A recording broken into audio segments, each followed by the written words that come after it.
자, 2차 과목 중에서 공법 보겠습니다. 공법. 이 법을 공부할 때는 한자를 알면 도움은 좀 됩니다. 표의 문자니까 한자는 뜻을 나타내는 거고 한글은 뜻을 나타내는 건 아니니까요. 공법이라는 거는 이 반대 공법의 반대가 사법입니다. 사법. 우리 대표적으로 1차에서 공부하는 민법은 사법이고요. 부동산 공법이 있는데 사법은 개인, 사인이잖아요. 사인들 간의 관계를 나타내는 걸 사법이라고 합니다. 개인과 개인과의 관계를, 개인과의 관계를 나타내는 것을 사법이라고 합니다. 이걸 사법. 개인과 개인과의 관계를 나타내는 것을 사법이라고 하고요. 그 다음에 개인과 국가 간의, 국가나 지자체 간의 국가 등과의 관계를 나타내는 것을 공법이라고 합니다. 공적인 관계입니다. 사생활이 복잡합니까? 공적인 관계가 복잡합니까?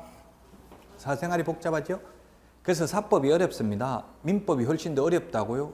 처음에 공부할 때는 민법이 더 쉬워 보입니다. 아까 말했지만 뭐 매매, 임대차 이런 건 들어봤기 때문에 전세권 쉬워 보이는데 어렵습니다. 사생활이기 때문에요.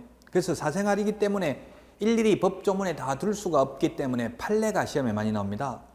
개인적인 사적인 관계를 다 법률로 규정할 수는 없죠.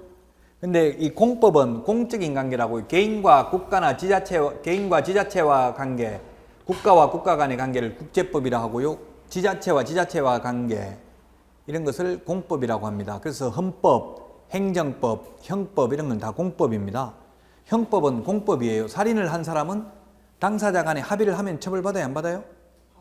합의해도 처벌받아요. 공법이기 때문에. 사법이면 개인과 개인과의 관계, 민법은 합의만 하면 끝이에요. 손해배상 합의만 하면. 근데 공법은 합의한다고 끝나는 게 아니에요. 국가와 개인 간의 관계이니까 개인 간에 합의했다고 끝나는 게 아니에요. 그 공적인 관계는 예를 들어서 건축법에 보면 개인이 건물을 지으려면 내 땅이라도 내 맘대로 건물을 지을 수 있는 게 아니라 시장 군수구청장의 허가를 받아야 된다. 이게 공법이라고요. 그래서 공법은 처음에는 어렵지만 공부를 하면 할수록 쉽습니다. 공적인 관계는 다 법조문 위주로 나오고 판례는 거의 안 나와요. 왜냐하면 이게 건축 허가 받아라고 돼 있는데 뭐 허가 안 받겠다 할 수가 없는 거잖아요. 법조문에 딱 받으라고 하면 받아야 되니까. 그래서 부동산 하려면 공법은 또 다 알아야 돼. 민법도 당연히 알아야 되고요. 계약서 쓰려면은 공법도 이제 토지 투자 같은 거 토지에 대해서 하려면은 공법을 잘 알아야 되겠죠. 땅값은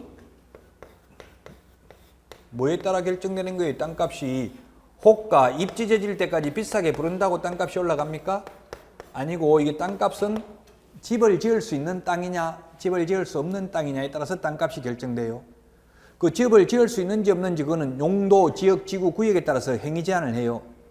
그래서 설악산, 덕유산, 산꼭대기에 있는 땅은 집을 지을 수 없기 때문에 쌉니다. 경제적 가치는 제로입니다. 그러면 설악산 국립공원 안에 있는 땅 이런 거는. 그래서 땅값은 용도, 지역, 지구, 구역에 의해서 정해진다고요. 그게 행위 제한이에요. 공법상 행위 제한. 그 상가를 지을 수 있는지, 집을 지을 수 있는지, 집을 지으면 건폐율, 용적률을 몇 % 할 수 있는지 이런 거에 따라 다르겠죠?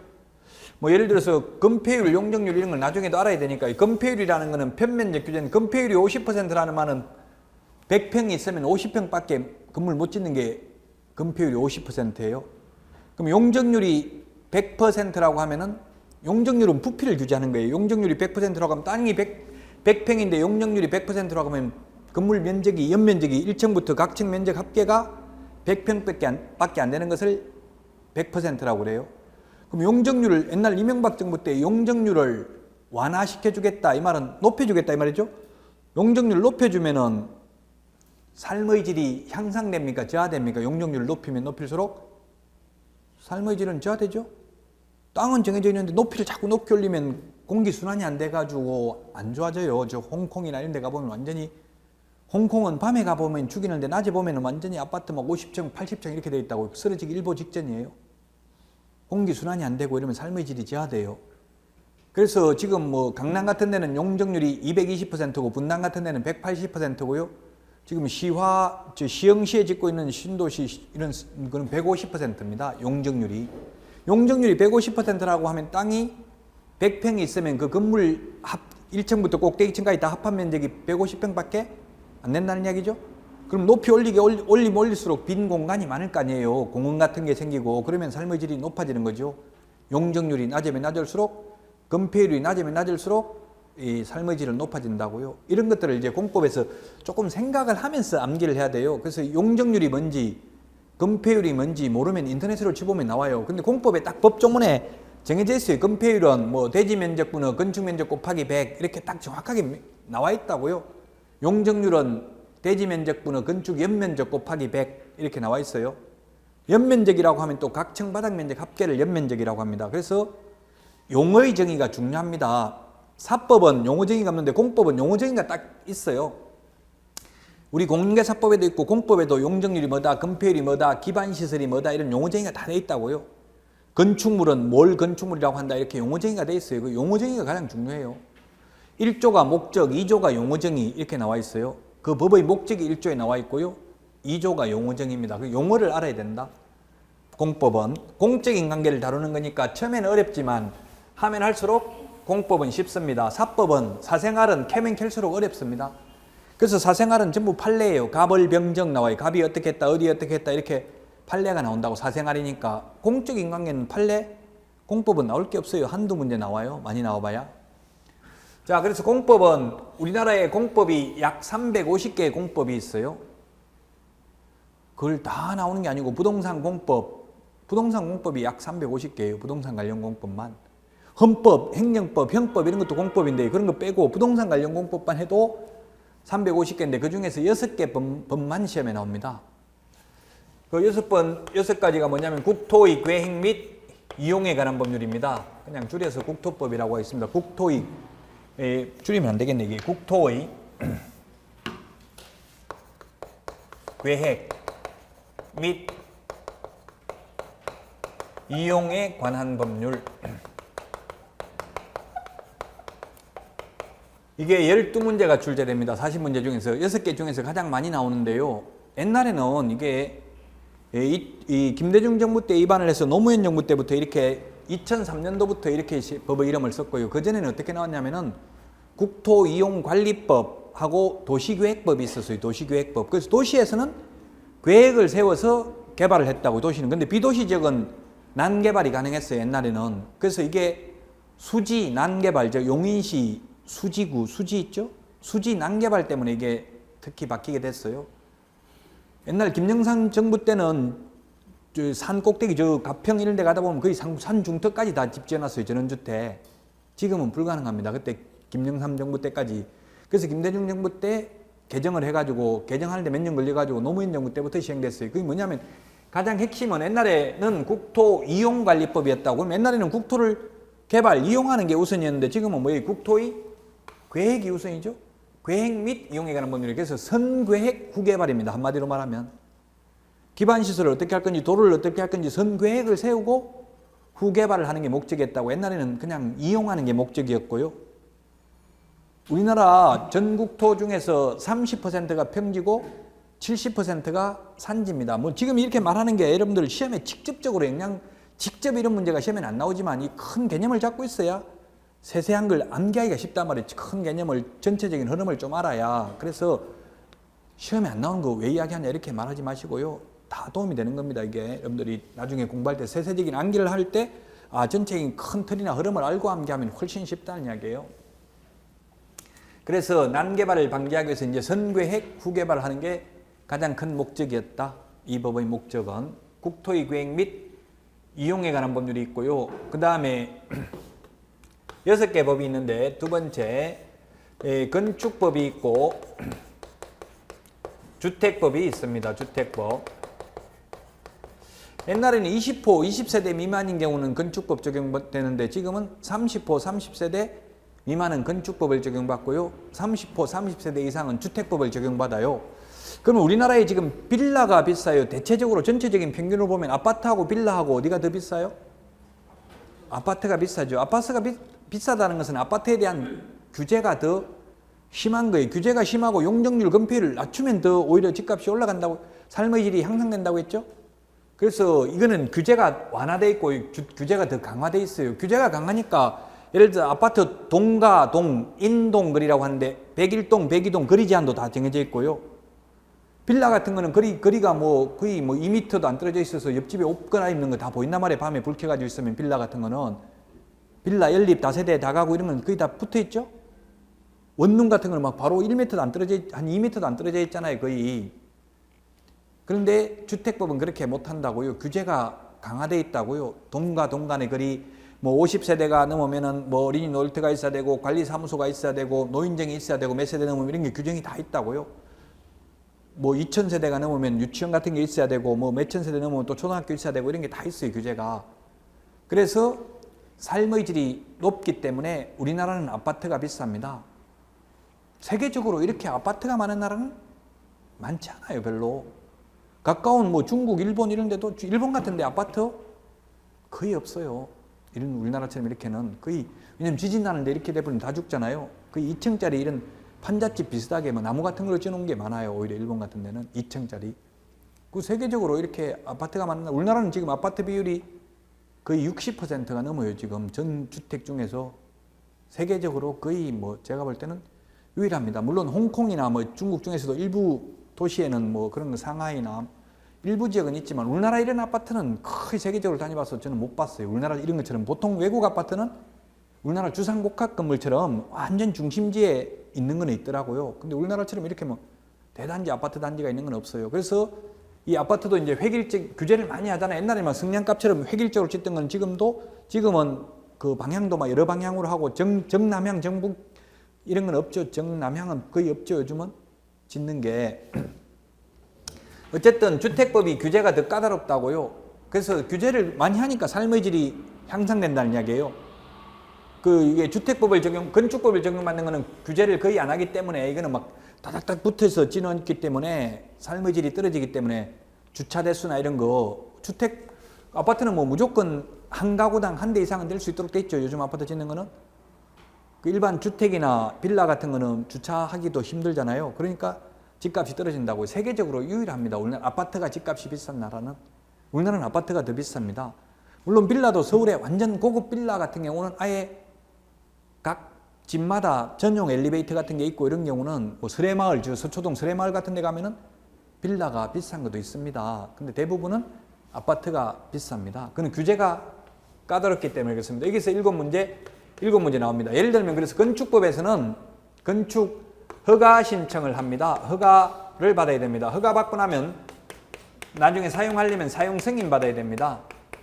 시장군수구청장의 허가를 받았다가 사용 승인도 시장군수구청장의 사용 승인을 받아야 됩니다. 그럼 주택법은 시도의사의 사업계획 승인을 받아야 됩니다. 원칙적으로 시도의사. 그러니까 더 규제가 까다롭다는 얘기. 시도의사 승인을 받아야 되니까 사업계획 승인을 원칙적으로 받아야 되니까. 물론 위임하는 경우도 있기는 하지만 그 건축법에서는 허가라고 부르는데 주택법에서는 이걸 똑같은 말을 뭐라고 하냐면 사업계획 승인이라고 불러요. 사업계획 승인을 받아야 돼가지고 승인받고 나중에 사용하기 전에는 사용검사 받아요. 사용검사. 똑같은 말인데 건축법에서는 사용승인, 주택법에서는 사용검사, 건축법에서는 건축허가, 주택법에서는 사업계획 승인 이렇게 용어가 달라요. 실질적인 의미는 똑같은 거예요. 이게. 그리고 일반 다른 법에서는 이걸 뭐라고 부르냐면 준공검사라고 불러요. 우리 준공검사. 정하죠. 준공검사 이런 말 하죠. 준공이라는 말 쓰잖아요. 박정희 전 대통령이 사교천 준공식에 갔다 오셔서 돌아가셨잖아요. 저는 어릴 때 그때 제가 어렸었는데 준공식이 뭔지 처음에 하는 게 준공인가 끝났을 때 하는 게 준공인가 이런 게 궁금하더라고 어린 나이에. 근데 뭐 인터넷도 그때는 찾아볼 수 없고 구구사진 찾아봐야 되니까 지금은 인터넷에 다 찾아보면 나오잖아요. 준공은 다 공사 다 끝내고 하는 게 준공이죠. 착공이 처음에 시작할 때 하는 거고. 그래서 공사 끝나면 준공 검사를 받아야 되고요. 기타 법에서는 주택법에서는 사용검사, 건축법에서는 사용승인 받아야 됩니다. 건축법에서는 건축허가 받아야 되고요. 주택법에서는 사업계획 승인 받는다는 말을 씁니다. 그래서 비교해야 되겠죠. 모든 법은 비교하셔야 됩니다. 아까 민법에서 민법 임대차와 주택 임대차 비교해야 되고요. 또 물권법인 전세권하고도 비교해야 되고요. 주택 임대차 보호법 임대차, 상가 임대차 이런 걸 비교해야 되는데 이것도 건축허가, 사용승인 두 개를 비교해야 된다고요.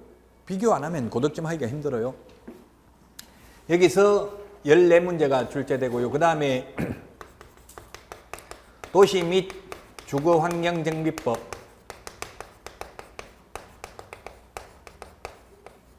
그 다음에 도시 및 주거환경정비법, 도시개발법. 두 개가 있는데 각각 6문제씩 출제됩니다. 6문제씩 해서 12문제 출제됩니다.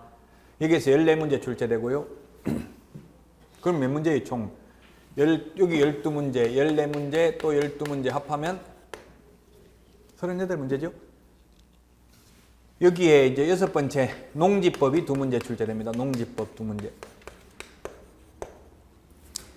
자, 그럼 도시 및 주거환경정비법이라는 거는 뭐냐 하면, 이게 뭐예요, 이게? 우리 재개발, 재건축, 이거 뭐, 어느 거 적용받겠어요? 4번, 5번 중에서 재건축, 재개발은 있는 집을 뜯어내고 도시 및 주거환경정비법, 노불량한 주택을 철거하고 다시 짓는 건 이 법을 적용받아요. 근데 나대지에다가 옛날에는 이걸 뭐라고 불렀냐면 토지구역정리사업, 토지구역정리사업법이라고 했어요. 옛날에는. 그 말은 지금 나대지를 임야라든지 전답을 대지로 만드는 거죠. 나대지를 개발하는 게 도시개발법 적용을 받고요. 요거는 있는 노불량한 주택을 철거하고 다시 짓는 거는 이 법을 적용받아요. 그래서 비교를 해야 된다고. 예를 들면 환지처분, 용어쟁이가 중요하다고 했죠. 환지라는 말은 뭐예요? 바꿀 환자잖아요. 땅을 바꾼다 이 말이죠. 환지처분이라는 건 뭐냐 하면, 예를 들면 이런 기본을 조금만 알고 있는 게 좋아요. 이렇게 나대지로 뭐 예를 들면 A, B, C 이렇게 있는 걸 이걸 갖다가 토지구역정리사업, 옛날로 말하면, 지금은 도시개발사업을 이렇게 반듯하게 만들면 라지 A가 환지, 땅을 바꾼다. 막 이상하게 생긴 땅을 이제 개발을 해가 이렇게 바꾼단 말이에요. 땅 모양을 바꿔가지고 다시 주는 게 환지처분이라고 그래요. 땅을 다시 줘요. 그러면 이게 100평을 환지처분을 하면, 개발을 하면 이게 땅이 늘어나겠어요? 줄어들겠어요? 줄어들죠. 50평으로 예를 들어서, 물론 평이라는 말은 쓰면 안 됩니다. 제가 편의상 여러분들도 쓰고 있기 때문에 첫 시간이니까 쓰고요. 평이라는 말 쓰면 안 되고 미터법인 제곱미터를 써야 됩니다. 평이라는 말 쓰면 이게 척관법을 쓰면은 계량에 관한 법률 위반입니다. 계량에 관한 법률 위반으로 100만 원 이하의 과태료입니다. 그렇게 하다 보니까 지금 포털 사이트에 보면은 3.3제곱미터당 얼마 이렇게 많이 나온 거 봤죠? 그는 평당 얼마다 이 말의 결론을 말하면. 근데 다음이나 네이버 같은 데 시세 검색을 하면 1제곱미터당 얼마 이렇게 돼 있어요. 그럼 서울 같은 데 지금 제곱미터당 600만 원 이렇게 돼 있더라고요. 그럼 제곱미터당 600만 원이면 평은 1,800만 원, 2천만 원 가까이 되는 거예요. 평당은. 그 평이라는 말 쓰지 말라고 했는데 이게 계량에 관한 법률이 40년이 넘었는데도 아직도 쓰잖아요. 손님들 오면 몇 평짜리 아파트 이렇게 돼 있어요. 그 분양광고 이런 거 보면은 9 몇 평 이렇게 적어놓고, 지금은 뭐 74제곱미터, 보통 뭐 59제곱미터가 24평이고요. 보통 보면은. 그래, 74제곱미터가 30평, 뭐 84제곱미터가 33평, 34평 이렇게 돼 있어요, 지금.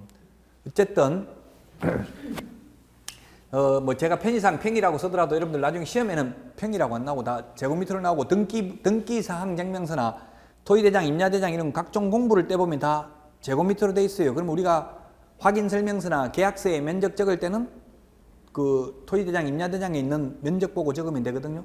그게 제곱미터라고 돼 있다고요. 이런 것도 옛날엔 시험에 이런 것도 나왔어요. 1제곱미터는 0.3025평이고 1평은 3.3058제곱미터입니다. 이런 것도 옛날엔 시험에 나왔다고요. 요즘은 안 나오겠죠. 이런 걸 자꾸 이런 걸 시험에 낸다는 거는 결국 평을 쓰지 말라고 해놓고 쓰라는 말하고 똑같은 거잖아요. 그래서 요즘은 시험에는 잘 안 나옵니다. 옛날에 과거에 한 3번 정도 환산하는 게 시험에 나왔고요. 시험에 안 나온다 하더라도 현업에 가면 알아야 돼요. 손님들은 자꾸 몇 평을 원하는데 그 평하고 제곱미터하고 계산할 줄 모르면 안 되겠죠.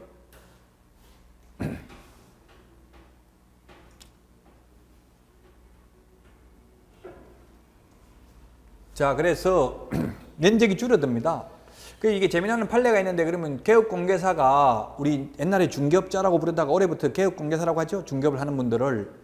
개업공개사가 이 설명을 안 했어요. 100평인데 나중에 환지처분을 받으면 50평이 된다는 말을 안 했어요. 환지처분, 옛날에 이런 땅을 거래할 때는 종전 토지를 가지고 거래하거든요. 면적은 100제곱미터라고 거래한다고 계약서 적을 때는 아직 안 받았기 때문에 환지처분 공사하고 있는 중일 때는 환지처분 받기 전에는. 근데 나중에 받아보니까 50평밖에 안 돼요. 평당 1,000만 원이에요. 50평이면 5억이에요. 5억. 5억 손해배상하라고 소송 제기했어요. 이게 분명히 계약서에 100평이라고 적혀 있잖아. 100평인 줄 알았더만 나중에 환지처분 받아보니까 50평밖에 안 된다. 손해배상 해달라 이렇게 했어요. 손해배상 해야 될까요? 안 해도 될까요? 여러분들 생각에는?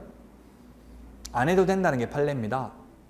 도시개발사업, 즉 토지구획 정리사업이 진행되면 면적이 줄어드는 것은 상내인 바, 한자로 이렇게 적었어요.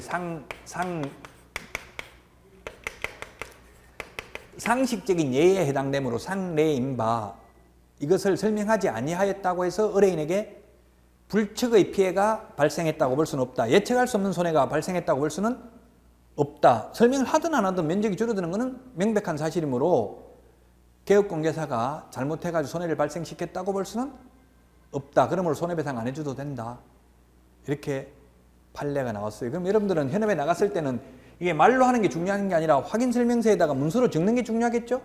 나중에 도시개발사업이 진행돼서 환지처분이 되면 면적이 줄어들 수 있습니다. 이런 걸 미리 인쇄해 놓으면 돼요. 그 사람한테 설명 안 해도 적어 놓으면 나중에 그 설명 못 들었다 이런 말 하는 거는 제가 그 적혀 있는 거 보고 다 말씀드렸잖아요. 이렇게 하면 문서에 있는 걸 믿잖아요.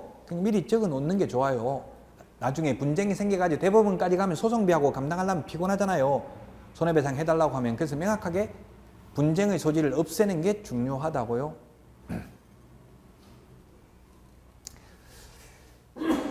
자, 그래서 이렇게 나대지를 개발하는 건 도시개발법을 적용받고요. 토지구획정리사업, 논밭, 전답, 임야 이런 걸 대지로 전환하는 게 도시개발법 적용을 받고요.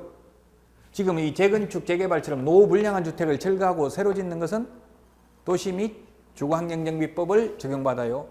이거는 도시개발법에서는 아까 환지처분이라고 했는데 도시 및 주거환경정비법에서는 관리처분이라고 그래요.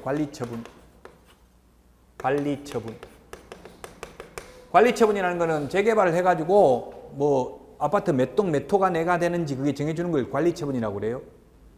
여기서는 토지에서는 환지처분이라고 부르고요. 그래서 똑같은 의미인데 용어가 다르다고. 그러니까 두 개를 비교해야 된다고. 이 두 개 법을 주택법하고 건축법 비교해야 돼. 그 고득점은 어디서 해야 되냐면 이 주택법, 건축법 이거 두 개 비교하는 건 간단해요. 간단하다면 좀 이상하지만 하기가 쉬워요. 암기하기가. 이 두 개에서 고득점을 해야 돼요. 대부분은 국토의계획 및 이용에 관한 법률 모든 법은 다 앞에가 어렵습니다. 제가 강의하는 요 과목도 앞에가 어렵습니다. 맨 앞에 첫 시간이 가면 갈수록 쉬워요. 이것도 마찬가지로 공법도 맨 앞에가 어렵고요. 민법도 총칙 부분이 어렵다고 맨 앞에가. 학계로는 맨 앞에가 어렵진 않아요. 학계로는 그냥 맨 앞에는 그 기본적인 이론이니까 그렇게 어렵진 않은데 나머지는 첫 시간이 다 어렵습니다. 첫 시간에. 자, 이렇게 있고 그 다음에 지금 5과목 했는데 이제 마지막으로 농지법인데 옛날에 김영삼 정부 때까지는 임야를 많이 개발을 했어요. 우리나라 전국 토의 70%가 산지고 30%가 평지인데 그 30% 평지 중에서 도시와 용지는 공장, 그 다음에 상가, 주택은 7%가 안 됩니다. 그럼 나머지 24% 정도, 23, 4% 정도는 뭐겠어요? 그러면 평지 중에서 도시와 용지라고 하면 이렇게 아파트라든지 공장이라든지 상가 이런 거 뺀 나머지 약 24%는 농지입니다. 농지. 그러면 앞으로 개발을 하려면 농지를 개발할까요? 산지, 임야를 개발할까요?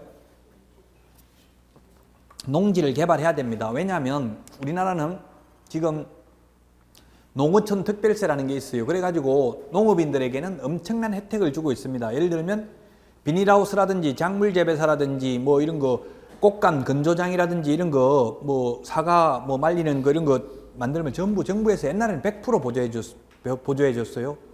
요즘은 한 50% 정도는 보조해 줍니다. 뭐 가지고 농어촌 특별세 가지고. 왜냐하면 우리나라 경쟁력이 약하기 때문에 외국 농산물이 수입되면 경쟁력을 강화시키기 위해서 엄청난 보조를 해준다고요.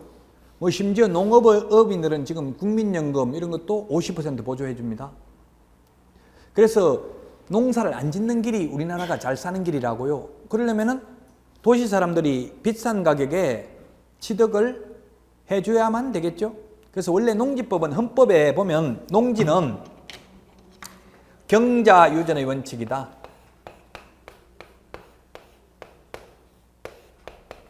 농지법을 한마디로 말하면 경자유전의 원칙입니다. 경자유전의 원칙. 이런 거는 경자유전 이런 거는 아마 인터넷에 쳐보면 나올 거예요. 용어가.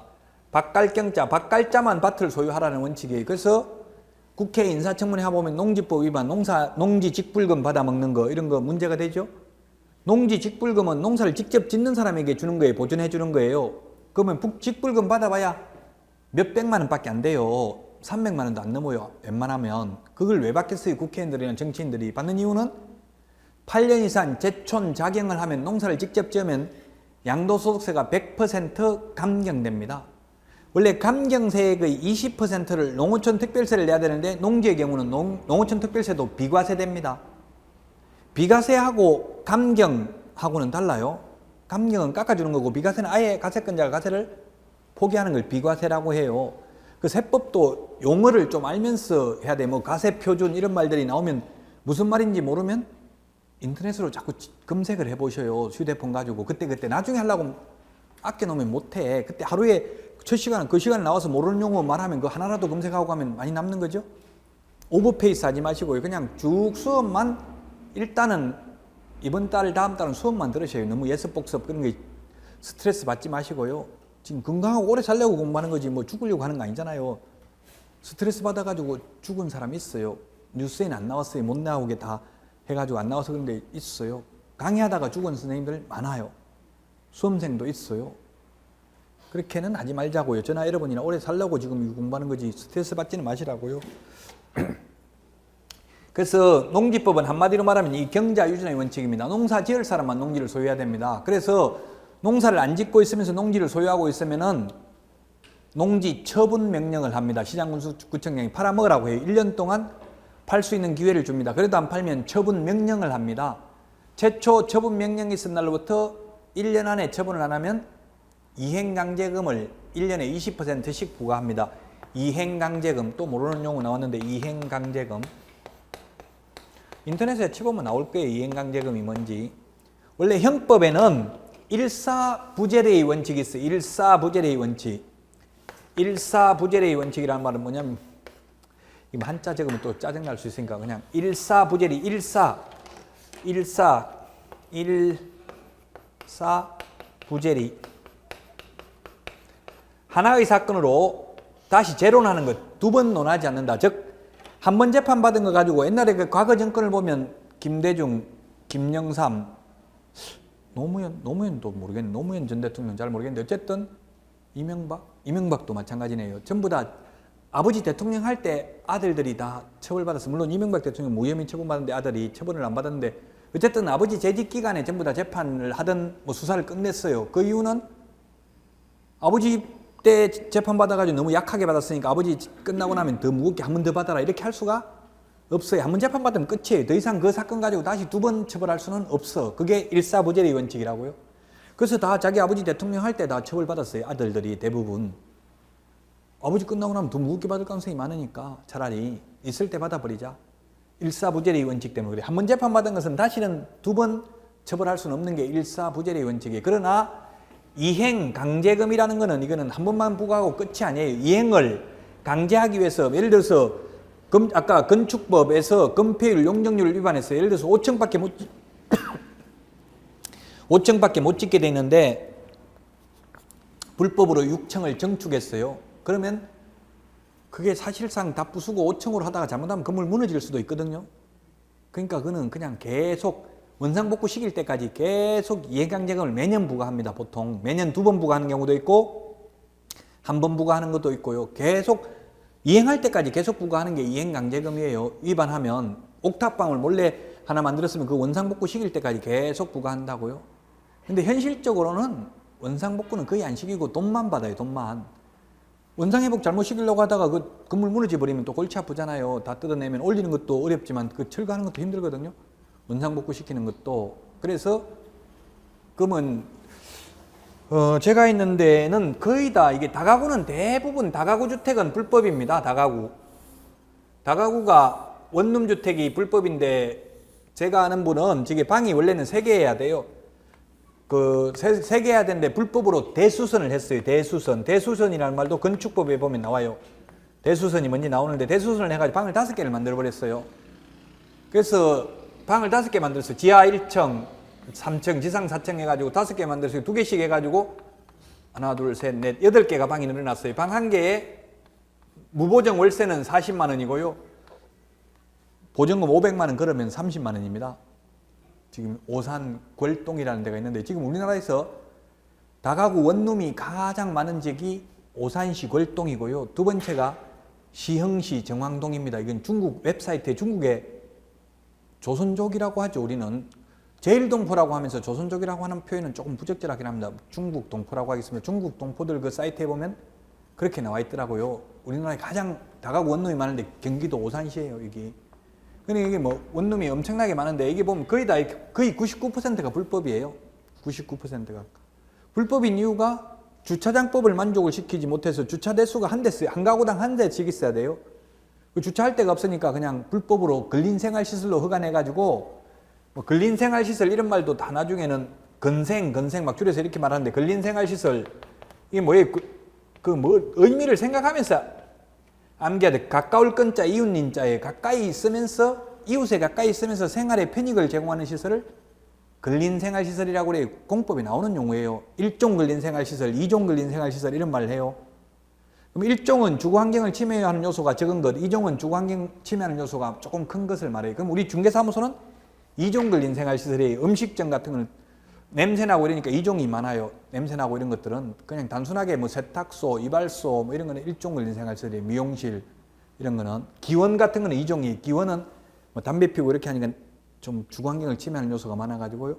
그럼 어디에 1종 근린생활시설은 뭐 지을 수 있고 이렇게 딱 용도 지역 지구별로 지을 수 있는 건물이 정해져 있기 때문에 그에 따라서 땅값이 결정된다고요. 가장 땅값이 비싼 건 아까 제가 주택을 지을 수 있는 곳이라고는 했는데 더 비싼 곳은 사실은 상가를 지을 수 있는 데가 더 비싸죠. 중심상업지역 이 최고 비싸긴 합니다. 중심상업지역 그 큰 빌딩 올릴 수 있는 곳. 그 다음에는 이제 주거지역이에요. 자, 그래서 이런 용어가 나올 때마다 여러분들은 자꾸 인터넷으로 검색을 해보시라고 처음 들어보는 말이면 요즘 뭐 인터넷에 다 나오니까 지식의 바다니까 없는 게 없어요. 네이버나 다음에 검색을 해보시면. 그런데 이렇게 이제 방을 8개 넣어서 40만 원씩이면 8개면 48, 32, 월세가 320만 원이 더 나와요. 이게 불법으로 개조하면. 그럼 이행강제금은 얼마 나오냐면 1년에 100만 원씩 2회 범위 내에서 부과하는데 원래 100만 원밖에 부과를 안 하더라고요. 그러면 제가 이게 중개를 하면서 불법이라고 하니까 손님들이 나는 불법은 죽었다 깨나다 난다 막 벌쩍 뛰더라고. 손님 와서 이게 불법이라고 이야기하니까 그 설명도 들으려고 안 해요. 그냥 불법이라는 거 말 자체 나는 불법은 안 한다. 지금 뭐 교회 다닌다, 권사다 이런 말씀 하시고 그래요. 근데 설명을 하면 이게 만약에 그래 이게 불법 이렇게 돼서 사실 설명을 들어주면 좋은데 길게 하려고 들어주질 않거든요. 그래서 문제예요. 그 사기꾼이 아니라는 인식만 가지는 것도 중요하죠. 그래서 320 월세가 더 나온다. 만약에 불법으로 하면. 근데 이행강제금 1년에 100만 원 나온다. 이건 한 달에 320만 원 나와요. 1년이면 4천만 원 정도 돼. 월세가. 이행강제금 100만 원이. 이거는 그래 이행강제금 100만 원 내고 뭐 원상복구 시키라고는 안 합니다. 이행강제금만 내면 됩니다. 이런 불법 원치 않으면 적법한 것도 있는데 그럼 수익률이 좀 떨어집니다. 그래도 불법을 원하지 않으면 해드리겠습니다. 이렇게 하면 불법 해주세요. 이렇게 이제 알면 이해를 하면은 뭐 불법이라고 하면 뭐 구속되거나 뭐 교도소 간다 이렇게 생각하더라고. 감방 간다고 생각하는데 이행강제금만 해지 감방 가진 않아요. 이게 불법으로 뭐 정축했다고 대수선 위반했다고 징역까지는 않는다고요. 이행강제금은 돈만 내면 돼. 국가도 돈을 받아야 되니까 계속 돈만 받지. 원래는 원상복구도 해야 되거든요. 원상복구 시키진 않아요. 잘못하다 무너진다고. 이게 기둥 대수선이라고 하면 완전히 뭐 그 벽을 다 뜯어내고 하는 건데 잘못하면 무너질 수도 있겠죠. 그래서 이행강제금을 부과해요. 좀 이해를 하면서 공부하면 저도 시험을 뭐 수없이 봤지만 재미있어요. 공인중개사법. 이게 합격이 1차적인 목적이지만 합격하지 않아도 이 공부를 1년 하고 나면 가슴이 뿌듯해요. 세상이 두렵지가 않다고 남한테 사기만 안 당해도 수강료는 번 거예요. 수강료 엄청나게 싼 편이에요. 저도 뭐 애들 보면은 수학, 영어 한 과목 30만 원에서 50만 원, 최하 30에서 50만 원이 일주일에 이틀 하고요. 근데 정작 부모들은 자기한테는 돈을 못 쓰더라고. 자식한테는 쓰면서도. 지금 사법고시도 한 과목에 40만 원이 한 과목에 40만 원. 저희 신림동에 가면은 과목당 40만 원. 우리는 전 과목 1년 내에 해도 그렇게 많지는 않아요. 또 우리 학원은 특히 싸요. 우리는 이게 거의 뭐 다른데 애들 한 달 수강료도 안 된다고 6과목 한 달 가르쳐 보세요. 1년 여러분들 한 거보다 더 비싸요. 그러니까 충분히 1년 동안 수업 들으면 설령 불합격 하더라도 인생의 수강료의 10배 이상 아마 얻어가는 게 있을 거예요. 이걸 배우면 남한테 사기만 안 당해도 그게 어딘데요. 이 두렵지가 않더라고. 세상을 이제 어느 정도 알면 전체적인 흐름을 알게 되면은 그 농지법이 시험에는 2문제밖에 안 나오지만 굉장히 사실상은 중요하다. 그럼 농지법 하나만 더 뭐 이게 농지는 크게 나눠서 농업진흥지역이 있고요. 진흥지역. 그 다음에 진흥지역 외, 박과대, 진흥지역 외의 농지가 있습니다. 외. 진흥지역 외의 농지가 있는데 옛날에 이걸 뭐라고 불렀느냐 하면은 절대농지라고 불렀고요. 절대농지는 절대 농사 외에 다른 걸 할 수 없는 게 절대농지. 쉽게 말하면 집을 못 짓는 땅이에요. 그게 절대농지. 물론 농업인인 경우에는 절대농지에도 집 지을 수 있어요. 제가 시골 가서 깜짝 놀랐는데 완전 흙벌판에 농 가운데 집이 하나 있더라고요. 가능해요? 불가능해요? 가능해. 농업인은 가능해요. 우리는 농업인은 또 용어쟁이가 있어요. 농지법에 보면 뭐 1년에 120일 이상 축산업에 종사하거나 뭐 90일 이상 농업에 종사하고 뭐 면적이 1000제곱미터 이상해야 되고 농산물 연간 판매기 120만 원 이상해야 되고 소 2마리 이상 키우거나 뭐 이런 게 요건이 있어요. 그렇게 되면 농업인이에요. 그래서 농업인이 아니 우리가 지금 귀농해가지고 바로 뭐 사는 거는 불가능해요. 바로 집 짓는 거는 그 기초는 할 수 있지만 귀농은 직접 농사 짓는 걸 생업을 하는 거는 힘들어요. 가서 해보고 한 1년 가서 근무해보고 남 밑에 있어보고 이사 가야 돼. 들렁 이사 갔다 돌아온 사람 많아요. 저도 시골 출신이지만 왕따 시키고 시골 사람이 더 무서워요.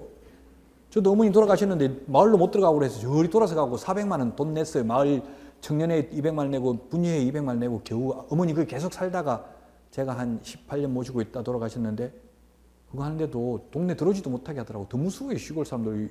그 뭐 도시에 가면 무조건 뭐 맨날 사라고 하고 돈만 쓰라고 하고 그러면 못 견디고 나온다고요. 갔다 그냥 막 무턱대고 갔다가는. 자 그럼 농업진흥지역은 다시 진흥구역이 있고 용도, 지역, 지구, 구역 이런 게 이제 나중에 그 의미가 뭔지도 좀 알면 좋은데 지금은 다 말할 수는 없으니까 진흥구역이 있고 그 다음에 보호구역, 농업보호구역이 있고요. 그 다음에 진흥지역 외의 농지 1, 2, 3번이 있어요. 그럼 이게 농사만 지을 수 있는 땅, 절대농지이기 때문에 이게 땅값이 여기에 10만 원이라면 예를 들어서 보호구역은 진흥구역, 농수로를 보호하기 위한 구역인데 예를 들면 이거는 한 20만 원 정도 시세가 진흥지역 외의 농지라고 하면 경지정리 안 된 밭입니다. 보통 밭이 농보다 더 비싸죠 대체로. 일반적으로 그래요. 완전 심신산골이라면 영원히 농사를 짓고 개발이 안 될 땅이라면 오히려 경지정리된 논이 더 비쌀 수도 있어요. 근데 개발될 가능성이 있는 땅이라면 이거는 집을 지을 수 있는 개발 가능성이 있는 게 비싸겠죠? 자 그러면 이게 30만 원 이렇게 한다고 본다면 여러분들은 투자를 한다면 어디다 해야 될까요? 10만 원, 20만 원, 30만 원짜리 중에서 10만 원짜리 해야 됩니다. 워렌 버핏이 주식 투자할 때 내재가치, 미래가치 투자법이라고 했어요. 미래가치를 보고 해야지 현재 가격이 중요한 게 아니라고요. 그러면 우리나라 전국토의 지금 50% 진흥구역을 향후 10년 안에 다 해제하기로 노무현 정부 때 이미 프로그램이 나와 있어요. 지금도 계속 해제하고 있습니다. 농사를 안 짓게 만들어야 돼 농업인들. 그래서 진흥구역에서 해제될 예정인 땅을 구입하면 자동적으로 해제되는 순간 30만 원 되니까 돈 버는 거예요.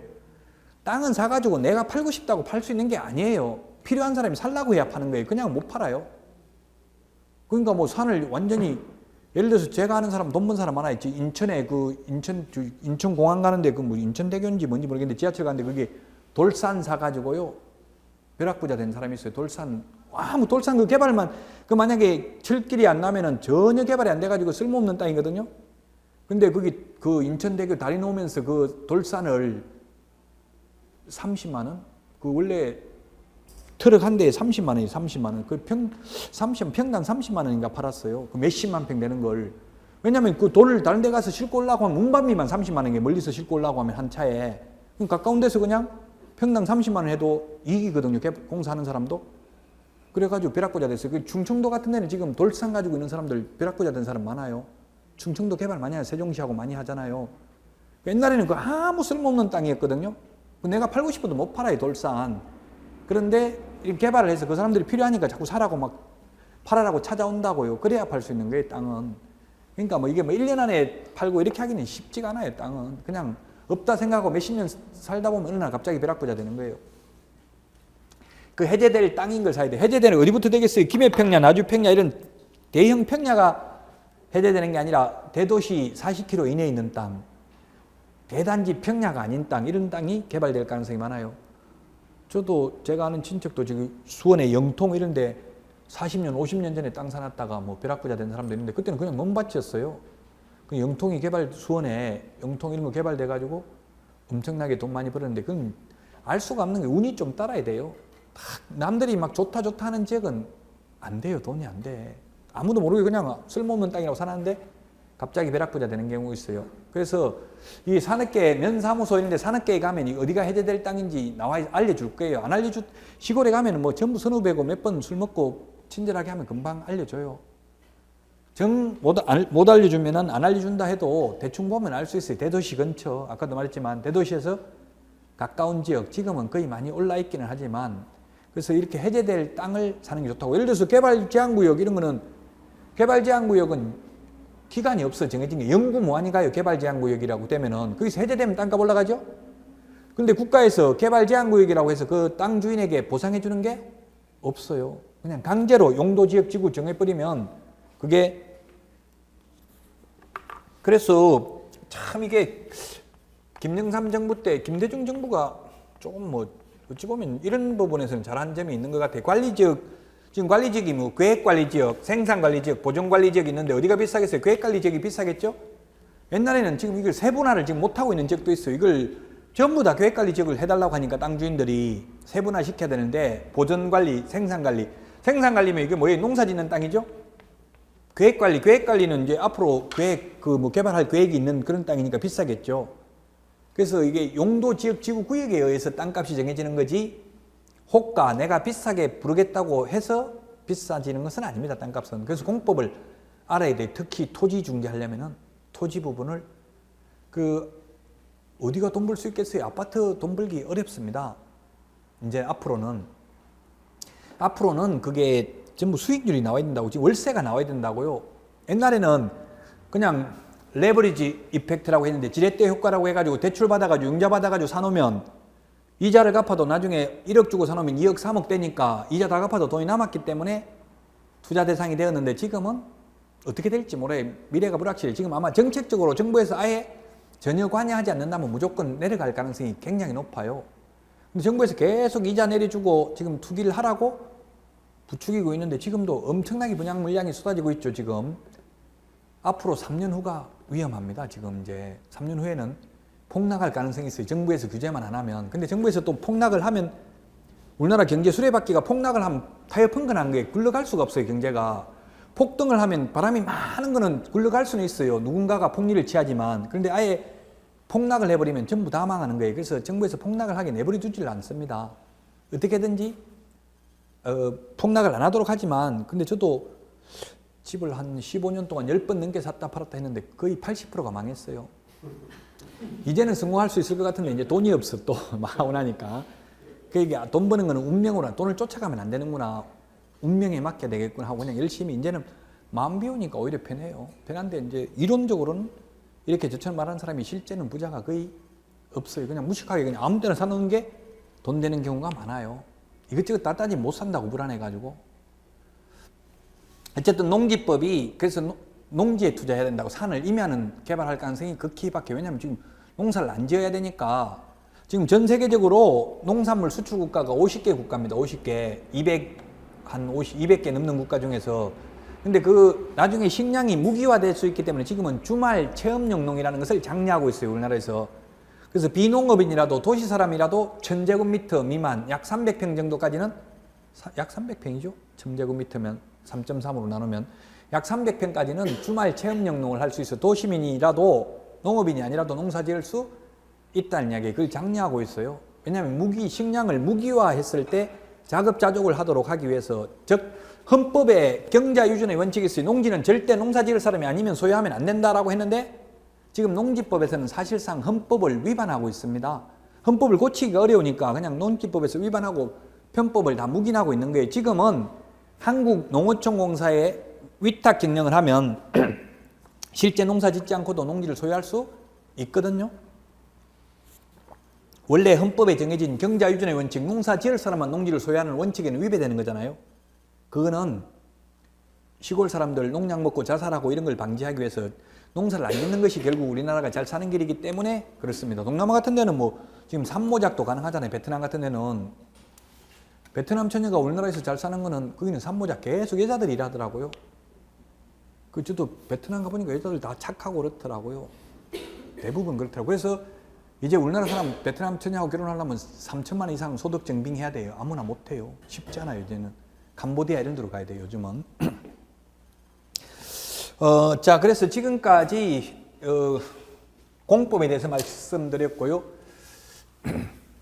실시간이니까 여러분들이 뭐 이게 뭐 쓸데없는 게 시험에 직접 나오냐 이렇게 생각할 수도 있겠지만 지금 올해 딱 첫 강의 첫 시간입니다. 그래서 전체적인 흐름을 말씀드리고 있는 거고요. 자, 공법에 대해서 말씀드렸는데 지금 시간이 어중간하니까 잠시 쉬었다가 마지막 공시법, 세법 하도록 하겠습니다. 쉬었다 하겠습니다.